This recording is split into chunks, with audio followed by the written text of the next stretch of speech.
Korban berinisial RS yang berprofesi sebagai ojek online ditemukan tewas di kawasan perumahan yang mangkrak di Kampung Sukabakti, Desa Cibabersatu, Kecamatan Lewiliang, Kabupaten Bogor, Minggu dini hari.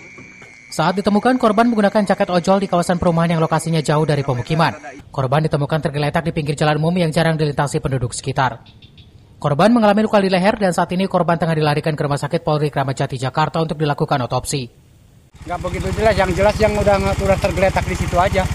Itu Pak, ciri-cirinya kayak gimana sih mayat Pak?